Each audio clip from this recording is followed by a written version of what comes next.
5, 4, 3, 2, 1, 0. All engine running. Liftoff. We have a liftoff.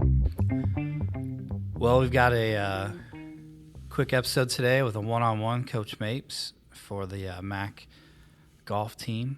Is this? I'm trying to think of how many years you've been doing this. This is number 7 for me. I was thinking at least 5, but wow, that's time goes quick. It flies when you're having fun. I really enjoy doing this. And then Coach Huff was maybe a year or two ago. He came on kind of to help out. He came on this year. I had some health issues this summer, Brandon. He had come down and did some. He's a putting guru, and he came down one afternoon in the summer to show my guys some putting tips and techniques and some different drills and things, and he's been doing that since he retired from that. And then I ended up in the hospital, and he asked me, he said, "Coach, can I come down Tuesday and take over for you this summer?" I said, "Sure," because I didn't think I'd spend any time in the hospital. Ended up 37 days in the hospital, so he kind of took over, and then I was afraid when I started back that I was still pretty weak in a wheelchair and whatnot, and he said that he would like to help, and I said, well, I really need someone to help drive because I don't want to get out in the middle of nowhere and then feel like I'm really tired and be responsible for 8 or 10 young men. So he agreed, and I talked to Jimmy Gerwitz and Dean Sheets, and they both were on board, and so I asked him if he wanted to come as an assistant. He agreed, and here we are. He's been great help and a great man to be around every day. Yeah, Coach Huff's a good guy. So we got the dynamic duo now running golf. Well, we have a duo. I don't know how dynamic we're. Maybe it calls the old school guys, because we're pretty old school and we both have the like mind with just about everything that we say and do, and it's been really good. But he and I go way back. We've worked together in the same conference, and we've been on golf trips together. We've been on athletic director meetings and trips and organizations. So it's not like he's new and we're not new to each other. We've known each other and worked together for different districts for a lot of years before we started this stuff. Now, okay, so if Coach Huff's the putting guru, what's your what do you think your specialty I say is? my expertise is mind games. Golf is such a mental sport that I'm really good with talking them off the ledge, so to speak, talking them out of, going home and, throwing fits. I'm really good at calming them down, keeping their mind at ease. Some days, I'll talk to them and we won't say a thing about golf. We'll talk about whatever their interest is. Like Cy, who skinned me this morning, is supposed to be here on the podcast, so I will throw him under the bus. But Cy is an avid rabbit hunter, so I'll start talking to him about dogs and rabbits, and pretty soon he's forgotten he had a bad shot and goes on with his round, and he just seems to calm down a little bit. And I think that is my expertise. It's more than anything is working with their mental game. If I had my current mentality, I won't say my age, but if I had my current mentality when I was, 19, 20, I would have been great. But I would let a bad shot wreck, a round, or a bad hole wreck the rest of the round. So yeah, everybody at all sports levels say, oh, it's, 80%, 90% mental with golf. I feel like it's more like 98, 99. Oh, it's way up there, Brandon. You are correct on that. It's way up there percentage-wise for the mental game. Now, I'm assuming then, well, I was going to ask some of the guys, but did you ever, when you're playing, or even maybe as a coach, do you have any like superstitions where you have to do a certain routine? I believe in routines, but as far as superstitions, I don't. If we win or play well, I don't wear the same underwear the next time. I don't wear the same shirt the next time.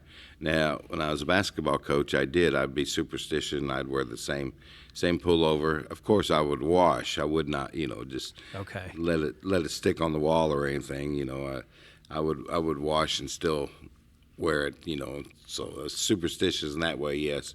But in golf, no, I don't get up and try to eat the same thing every morning. I don't get up and try to make my day the same as it exactly was before. It's too hard for me to think about what's going on than think about happening.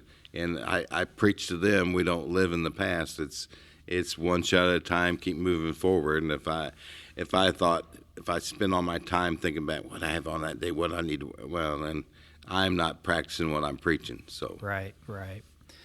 Have we had any, or do we have any home events this semester? We had one March 11th. We had a match play with Illinois Central College. They came down and played. It was kind of a one-on-one kind of deal. And match play is different than stroke play. It's we beat them score-wise most of our matches, but they beat us in the match play because they won more holes than we did. But our guys played. They were pretty steady that day and played really well. And I was disappointed, yes, but upset, no, not at all. Golf is a game where we're looking for the end run. We want to get better and better and better and do well in the Region 16 tournament and the South Central District so we can move on to the national level. That's our goal, and try to get better every week doing it. So most of the time it's stroke play. Yes. It's all in straight up individual. Yes, it's straight up individual. Do they do like a team? I think track maybe everything's individual, but they also have like a team points kind of thing. Is there anything similar? We do. We have cumulative scores. Most tournaments we play 5 guys and we use the 4 best scores and we total them up, and that's how a team score is figured. With the best 4 scores. Now I'm guessing that we probably play the same schools mostly each year, or do we have any kind of outliers, or is it different each? It's pretty year? It's pretty different every year. It depends on where we go for the tournament. I don't know if I'm getting smarter in my old age, but I'm getting maybe wiser. In the spring of the year, I try to seek warm weather places because the weather is usually pretty crummy in Missouri in the spring. This year it's been okay, but so we don't generally play the same bunch. And the same teams for us would be the ones in Missouri. Well, it's 4 hours to Sedalia, 5 hours to North Central, 5 hours to Kansas City.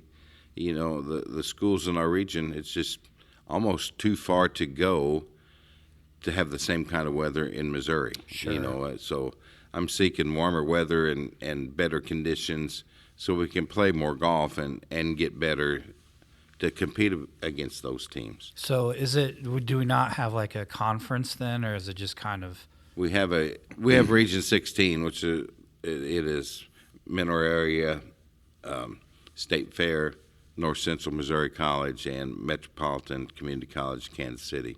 Those are the schools that play golf in our region. And we do have a Region 16 tournament. It coincides with the South Central District, and that's an end-of-the-year deal. But as far as playing each other in conference, we don't have that. So you're free to, like you said, travel south. Yeah, it's just like we're independent in that regard, that we can play anybody wherever we want, whatever the budget allows us to go. We don't take a plane trip to Florida. We don't go to Arizona. We don't go to California. Right. We've gone to, since I've been coaching, we've been Texas, Oklahoma, Arkansas, Alabama, Indiana, Illinois, Iowa. Maybe that's all. Most of them are contiguous with Missouri, or sure. We have to drive, but we don't have to drive like forever. Right. Now, are these usually, the pros will play a 4-day, or do we do like a 2-day, or is it a full 4? Usually it's a 54-hole event. A typical week for us is Sunday is travel day and practice round. We'll leave early in the morning, drive to wherever we're going, play a practice round, 18-hole practice round, and then get up. Monday is usually 36 holes walking, so it's 36 holes on Monday typically, and Tuesday it's an 18-hole walking, and that's usually how it goes. So it doesn't seem like we play a lot of tournaments, but we play a lot of golf when we're gone those, because we're 3 days and 72 holes is like the pros playing 4 days. So yeah, we do have a lot. That is a lot. Now, do you have any schools or locations that you like to go back to that you've said, hey, we had a great experience, or this course was great? Or Yes, I keep a list in my head of good courses and not as good courses. Most of them are pretty good, but some of them are better than others. Sure. And I do keep that, and if we had a good experience, they get put on the list. Put back on the list. Yes, absolutely. We usually we've been to Goose Pond, Alabama all the years but one that I coached, and that was the COVID year when we didn't have golf. And this year they didn't have the tournament. We still went down there and play, and then I got together with the Illinois Central coach, and he's going to pick up the tournament again so he can continue or start the tradition over of going down there. So I'm pretty excited about that. We go down there. It's the beginning of the year tournament. It's usually first weekend in March, and it's a team bonding thing. I'll take full crew, and we stay. This year we stayed in the house. We usually stay in cabins right on their property. Oh, okay. So we do that, and we cook out. And this year it was fire pit, and we sound like Boy Scouts or something, but it was s'mores and things like that outside. And they absolutely loved it. And it's great for team building, bonding. Absolutely. At the beginning of the season. Yeah, that sounds like a pretty good time. What's even non-coaching? What's the best course that you've ever played personally? Can you think of one? The best course I played is TPC San Antonio, where they just finished the Valero Open. My mom and sister used to live in San Antonio, and it was in literally the block that they lived on. It was just like down the street. Well, it's two blocks down. Yeah. From where their house is, about 5 minutes away, and I'd go down there and hang out and chip and putt and just schmooze with the big boys, and back in those days I played a lot of golf, and I just talk to people, and then they'd say, well, you want to go out and try? Sure. Twist my arm, I'll do that. So TPC San Antonio is probably the best. Nice. And there's a lot of them around here. My personal favorite around here, I really like Ann Briar, playing Ann Briar. I really enjoy that course, Waterloo, Illinois. It's only like an hour from here to play. So over the years, we've had a lot of golf groups that go down there, go up there to play, and it's fun times. Nice. I was going to ask the guys. I'll ask you. Have you ever had a hole-in-one? No, I've had 3. Wow. Yeah, I've had 3 hole-in-ones. First one I had, it was crazy. It was early morning out at Forche Valley, Potosi. My son Nick and I and a buddy of ours, he was a retired counselor at Potosi High School, Stan Bridges. We were playing, and hole number 7 is like a 200-yard drop straight downhill at Forche. And is it a blind shot? I couldn't see it. You could see, but it was kind of real overcast, foggy that morning. So I hit it, and we're walking down there, and there was other, I'll use the term loosely, gentleman that was playing behind us in a cart. We were walking. Yeah. And he comes up and starts ranting and raving, saying, fix the ball divot. And then he goes, hey, there's a ball in the hole. I said, Titleist 3? He goes, yes. And I was holding one, but I never saw it. So it was my ball, and it was kind of anticlimactic, but because you didn't see it and didn't get to celebrate it. But the second one was a golf league out of Forche on the same hole on a Monday night league, and I hit a hole-in-one. There was such a backup on that hole because there's par 3s. It takes a long time, right? Because there you have to get it and then drive down the hill and then go from there. So there's quite an audience. And the tradition is when you hit a hole in one, you have to buy drinks for the well, it was golf league, so that was drinks for the masses that night. It was, I guess, the 18 teams, the 72 people plus the people. There's probably 80 people won a skin that night. Won like $125 skin, and it cost me $150 to buy drinks for those guys. Yeah. I had the hole in one, and I was $80 in the hole after that. So that doesn't make sense. You'd rather just leave it 2 inches to the left. Yeah. Yeah. So I've witnessed probably 10 or 12 hole in ones in my lifetime. Nice. Yeah, it's watching people when they do it, they lose themselves. There's like have an out of body experience when they do it. It's pretty funny, pretty cool for them. I've only ever seen one, and it was similar in that we couldn't see it. There was a bunker right in the front, and the green behind it was lower. Mm-hmm. And so we're like, it was just a guy we worked with, and I was like, man, that's a pretty good looking shot. And we get up there, and I was like, I think I was the first one up there because I'm like, hey man, I'm like, it went in. Yeah. we couldn't see, Yeah. But I have a framed photo at home where my ball is a quarter of an inch. I mean, it's just hanging on the lip, right on the edge, yeah. And so that's the closest I've ever been. That was at St. Francis years ago. But yeah, never been close. That was the closest ever, but never actually did it. But I don't play too much anymore. Sometimes I'll get out for I like scrambles a lot. Right. Right. And I know this is a college podcast, but I like, a beer or two Sure. during a scramble. Well, you have to remember that golf is for your recreation. It's not your job. Yeah. It's different for these guys. It's really their job right now. Yeah. And we try to make it fun, but it's the recreation part will come later. Yeah, exactly. Yeah, this is, I just like to think back to when I was learning, and it was me and then my dad and his buddies. And so, when I'm teeing off, they're yelling at me. Oh, yeah. It's that. Oh, yeah.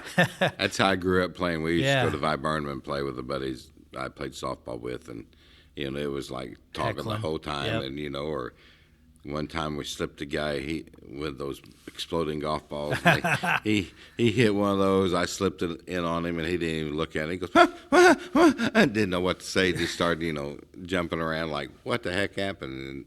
And we were just rolling. There might have been some adult beverage going on that day too. So. Yeah, sure. And that reminds me of the. Is it in Arizona? I think it's one hole. It's like a par 3 where they could like yell while you're hitting. Yeah, it's pretty exciting. That's the Waste Management Open hole number 16. They call it the stadium hole, and now because they got the double decker. Oh yeah, double decker all the way down. It used to just be a little set of bleachers, and they're throwing beer at people, and that's where the caddy races. They do the caddy race on that hole. Where the caddies race from the tee to the green, carrying the bag that probably 75 pounds. Yeah. So it's pretty hilarious, and that is more of a recreation hole. Yeah, sure. And whoever the Super Bowl contenders are, they're handing out jerseys. And believe me, you want to hit a good shot on that hole, or you're going to get heckled. Oh yeah. It's not just heckled; you're going to get brutal. It's brutal. I think that's fun. It kind of just mixes it up a little bit. Sure it does. It does. It's not the 18. It's not the final, but it's. I think that's just kind of a fun twist. Yep, it is. It is. And you can. It's almost like you can tell the guys who grew up like we did, who are used to being heckled. Oh yeah. They're like, bring it on, like. Yep. That they just. I think if you embrace the fun of it, you're bound to do better. But, and I was always big on, and this wasn't always the case when I was younger, but as I got older, I was always more excited for other people. Sure. Like, oh man, great shot. Like I was, and I feel like if I had ever played, professionally, that would be hard for me to break. Like I'd be, It'd be hard to have the game face on 24/7. You want to win, but at the same time, it'd be like, oh man, like it'd be, because you see sometimes some of these guys are a little standoffish, and Sure. it's like, just, you're making a lot of money doing a fun, like, it's a stressful job, but you're playing golf. What a job. Yeah, like loosen up a bit. And,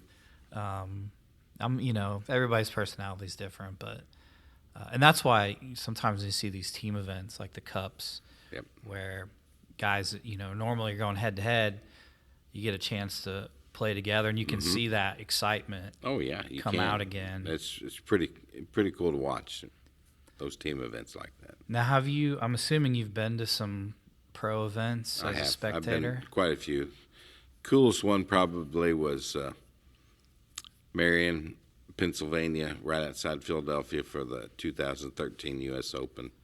We went, buddies and I went. We had a good time. We went to New York City. We went to Atlantic City. We did a lot of cool things, and then we spent Wednesday, practice round day there, and then we stayed Thursday and watched it. We went to watch Tiger. Tiger was kind of out of his heyday back then, and the Thursday was rain, and it got delayed, and we stayed there, and all of a sudden, they opened up play, and we're on hole number 2, and it was overcast, dreary. I mean, just drizzling rain, and all of a sudden the sun pops out, and Tiger just walks up and just stands there, and like it was a spotlight with sun on him. And my buddy goes, "Holy shnikes, that's Tiger Woods!" And the whole place just erupted because he was like thinking out loud, and there he was standing there, and in all of his glory, with the sunshine, like it was like seriously like the spotlight was on Tiger.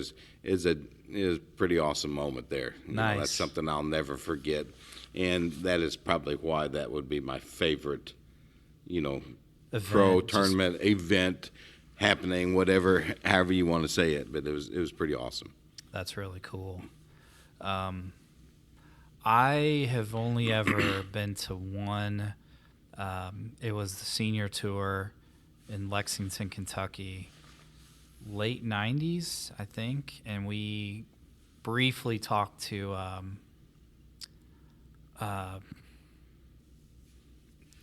Lee Trevino. He was super nice. His caddy was great. As they were driving by, they stopped for 3 or 4 seconds because I think it was Wednesday. I think it was a practice round. And so, but that was really cool, just to see those guys, because we were on the back side of a par 3, and so they had to drive behind us to get around. But it was pretty neat. And then I got to play that course maybe a year later. It was really nice. I can't remember the name of it, but it was really nice. Nicest course I've ever played on. But that was a really cool experience too. I don't remember. I think I was below 80s. There was a time when I could show up to a course that I hadn't played before, and 80% chance I'm going to break 80. I'm 77, 78, somewhere around there. But that was just really neat to see those guys in real life. Well, when you grow up watching those guys and they're on TV and you get that close to them, it's like, wow, it's larger than life, and it's kind of a surreal moment, so. Well, and out on a court, practice round, senior tour, we were just kind of the only people on the backside of this hole, so it was real easy to say, hey, how's it going today, guys? And unlike other types of sporting events, they're just kind of right there. And But yeah, good times. But this isn't necessarily related to the golf team. But if you're listening and a fan of golf, I know the alumni golf tournament, is that in May? It's usually like the second week in May. I've heard they've already got like 80 teams. Yeah, they've been. I think they stretched it over 2 days now. It's usually a morning afternoon. I think now it's a morning afternoon, an afternoon the next day, or maybe the morning the next day. But it's a three different events all rolled into one with the foundation tournament there. It's turned to quite a large massive, undertaking. Yeah. If you're looking to get in with a team, you want to do that ASAP. If there's even spots left, but and yeah, I did see that there was a package deal where if you wanted to play, or if you wanted your team multiple days, you got a discount. Right. But yeah, it's a huge event now, and I think this is the first year that I'll be able to. I'll kind of be working, doing photos and stuff like that, but. I haven't been able to make it out in my other roles before this current one, so I'm really looking forward to it this year. There's a lot of people that show up. Tremendous support from the community with that tournament. Kevin and Terry worked their absolute tails off trying to get things ready and make sure everything is perfect, and it usually is. Yeah, so that'll be fun. If you go to mineralarea.edu and click on alumni, then you should be able to find the information to see if there's spots open for the tournament. Now, as far as the MAC team goes, when are the end of season tournaments? Are those usually in early May or?